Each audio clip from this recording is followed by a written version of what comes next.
All right, hello everybody. Let me adjust the volume here. Today's topic, as you probably guessed, is Tonewood and electric guitars. And I don't want to beat a dead horse here, but I want to present rather a little gadget and some ideas regarding the never-ending debate of Tonewood and electric guitars. So, without any further ado, let's get started. Typically, the question is Tonewood thing with electric guitars, and we see these type of diagrams, and people say, no, that doesn't matter. This would sound the same anyway, or whatever. So most of these diagrams are disregarded, and it's strongly believed that it doesn't matter. So when it comes to electric guitars, they say, oh, that graph doesn't matter. There's no such thing as Tonewood for electric guitars. And it's not going to influence, if it's brighter or darker or has got greater mids. The belief is the tone is in the pickups, and that the pickups don't detect the body vibration, so it doesn't really matter what the body's made out of. And the only thing that really matters is the strings and how that movement is picked up by the pickups and part of the expression. And overall, the body, what's it made of is not really important when it comes to electric guitars. On the other hand, it is accepted that it is an important thing with acoustics, and I should have taken this part out. Sorry about that. um, it is believed that acoustics do respond differently with different types of wood, and that it is a thing there. But when it comes to solid body guitars, it really doesn't matter. And here's this vibration diagram at different frequencies for an acoustic guitar, and I do find it also hard to believe that a solid body guitar would vibrate as much or in such a way as an acoustic guitar, because the wood is thicker, and it's not just like this one small thin sheet of wood, but it's rather this big slab. I can follow that, but at the same time, it's hard for me to believe that a solid piece of wood would absorb the frequencies or respond, have the same to all frequencies, would have a flat response, and have a hard time believing that, because the waves travel differently through the body. They bounce back and forth, and how the wood responds to that is how it's going to be absorbing or dissipating the frequencies at different ranges. And I apologize if they get any pickup from the noise out on the street. It's pretty busy today outside. So let's put this aside for a moment, and I think some people say, "Oh, this is nonsense," but let's just bear with me a second, and let's put this diagram up. I got it from area.com, and it's got what we usually hear about the different types of woods, and how it sounds, and this type of wood will give you this kind of tone, and like Alder, there's balance, full, like, so all these very kind of poetic expressions of what the sound that wood makes. So here's the point. I have a little gadget I'm going to show you in a little bit that I put on 3 different guitars I have, and for the purpose of using the same pickup, a Dynasonic pickup, on the 3 guitars I selected for this test. So the guitars are as follows, and I'm going to be putting a little clip from that nice diagram. The Yamaha 112, which is a relatively cheap guitar. I think I bought it used for like $50. And it's got maple and alder, and according to this, it's bright and precise tone and balance, full, excellent lows for the body, high sizzling slightly. We'll get to that later. The other guitars are probably one of the most expensive guitars I have, the Jimmy Page Telecaster, and it's made of an ash body and a maple bolt-on neck. And you can see the descriptions as supposedly how it should sound, balanced, twangy, airy body with firm lows and pleasant heights. We'll see if that pans out. And finally, the Epiphone Tribute Plus, which is a 1960s recreation with Gibson 57 humbuckers, which we'll not be using here. We're going to actually be using the Dynasonic pickups on this body, and I'll show you in brief moments how I managed to do that. And this is a mahogany body, mahogany neck, and it's also a set neck. It's not bolt-on, so that, as we'll see, going to influence also the sustain and resonance, because there's no transition from one type of wood to another. There's no air gap between the neck and the body, and that's going to play a role, as we'll see briefly. So how did I do this test? And I got this idea, right, of putting a pickup on a Lego like that and sticking my Fender Micro onto it to record. And as you can see in the video, I can now adjust the height of the pickup, so the pickup actually is on the guitar facing downward, which is the same thing as facing upward, because if we follow the argument that what matters is the strings, then it doesn't matter if the pickups are on top or on the body, because according to the theory that Tonewood doesn't matter, pickups don't detect the motion of the body, so it's just as fine to put it up over the strings as under them, as long as I can adjust the height as shown on the video. And with the Fender Micro, as you're going to see briefly, I selected the clean, so there's no cabinet or amp simulation. It goes straight into the guitar acquisition, and that red cable I'm showing there is grounding cable, so I tied up to the bridge, and that grounds the whole pickup, so there's no noise. Gives us a little bit of a better listening experience. So with that, let's look at how this looks on the guitars. You can see here, that's the Yamaha with the air bucker. I'm going to call it an air bucker. Placed on top of it, and then there's also the Telecaster with the air bucker hanging on top of the strings. Took attention to have the same height between the pickup and the strings. A good observer here probably noticed that the magnets from the other pickups have not been removed. The other pickups are still there, so that can play a role, and I'll be addressing that in a future video. But for the purpose of this video, I want to see the transient response over time. So if there's an effect from the magnet, that should be there all the time, not just at the beginning and not at the end. So it should not. It's an issue, but it should not be much of an issue for what we're going to be looking at in this video.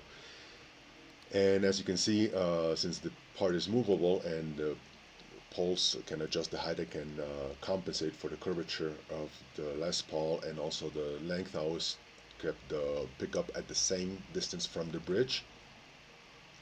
Also, the good observer will notice that the scale lengths are not the same on all the guitars, and that's something we could probably address in a later video as well.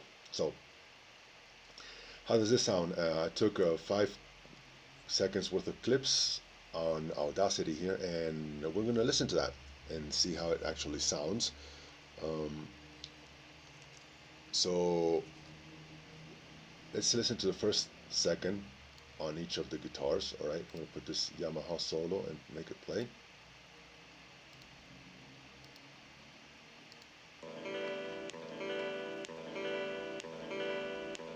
Now the first second of the Telecaster.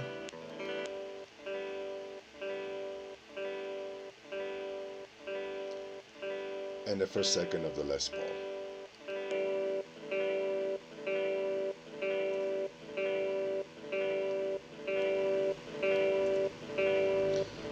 Okay, and then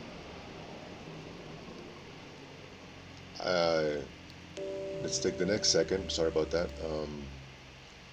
Let me grab this here. Select the second, and we're gonna listen to the second between second 2 and 3. Let's go for the Yamaha. You can still hear it, slightly different tone, and in a moment we're gonna see the frequency response graphed out. Now the Telecaster, the sound has considerably diminished over time. And then the Les Paul. This one, as I mentioned before, has the strongest, best sustain, and as I mentioned, probably also due to the build, there's less loss as the neck is set in the body and not bolted on. And finally, let's take a little listen to second 4 to 5, which would be, the 5th second. This is the Yamaha. You can hardly hear it. Let me try to put up a little volume. I'm going to try not to speak. It's going to get really loud, but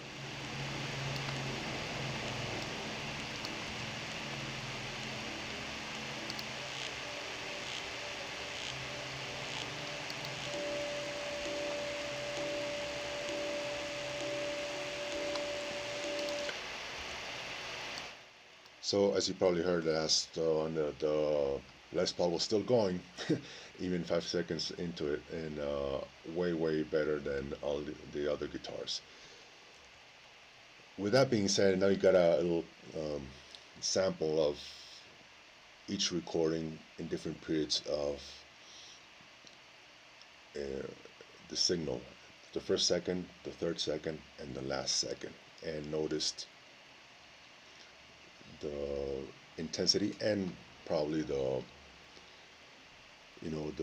tonal differences. Now, since there's always this compression going on with YouTube videos and just the audio signal and converting the audio back to the speaker and getting picked up by the microphone and fed back and all that can degrade the signal, I decided to graph this. All right, so the next slide is going to be the graph of these clips over time as recorded. You can see it here. So it goes straight from the pickup to the Fender Micro directly to the USB into the laptop. There's no capturing, so the signal is pristine. All right, and in this graph we see the frequency response of the 3 guitars with the same pickup on top of the strings at the same height, at the same distance from the bridge, right? And just from the get-go, the 1st second, the frequency response is different, all right? The Yamaha is to the left, the Tele is in the middle, and the Epiphone is on the right, all right? And clearly, the Yamaha and the Epiphone have a higher low end. You can see it right there.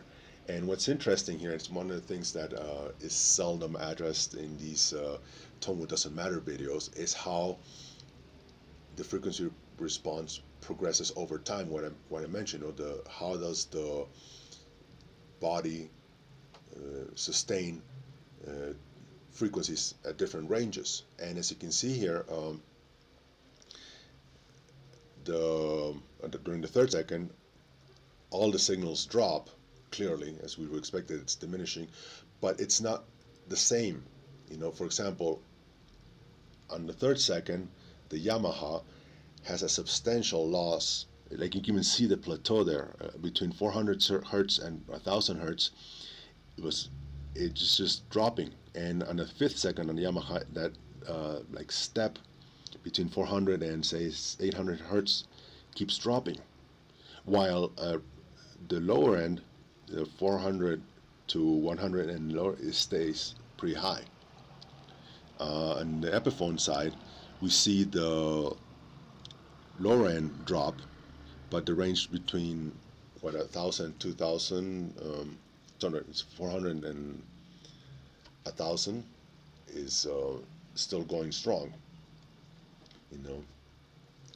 The Tele has a pretty good response there on the higher end, as you can see.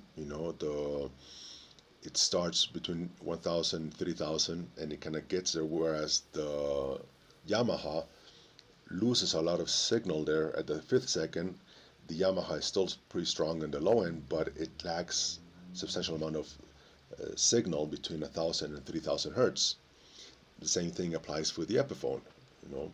So you can here clearly see differences. Now let's go back, you know, to that little clip from the diagram and put it here. It says, well, the Maple and the Alder body, is it balanced, full, excellent, lows, high sizzly, or what is it? High sizzle slightly? Well, I guess so. I mean, it definitely has a low end. It's got a better low end than the Telly. That's for sure. That's got the Ash body. And the lows there, I mean, they're pretty consistent. I mean, they're not great, but they're consistent. They're always on that up. It's not like what happens with the Yamaha. You can see it dropping, you know, and you can see that drop even more with the Epiphone. It starts pretty flat between 50 hertz and 200, and then it starts to drop unevenly. The Epiphone, you can see like that crest over at 100 hertz really sticking out, you know. And so does the Mahogany have a warm, soft, mellow, clear treble and clear mids? Well, look at the graph. You tell me.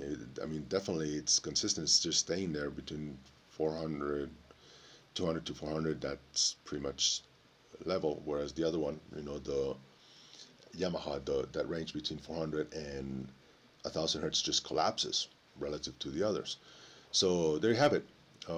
Same pickup, same height from the strings, and same distance from the bridge, and we clearly have a different response from different bodies just from the get-go, and B, you know, a different progression in frequency over time. So I hope that was helpful. I think there are a lot of things that can be improved in this test. Like I said, it's just a preliminary test. See if there's like a significant difference worth investigating further. I think there is, and as always, you know, I appreciate your comment, feedback, and thumbs up and subscribe if you can. Looking forward to hearing what you have to say about this.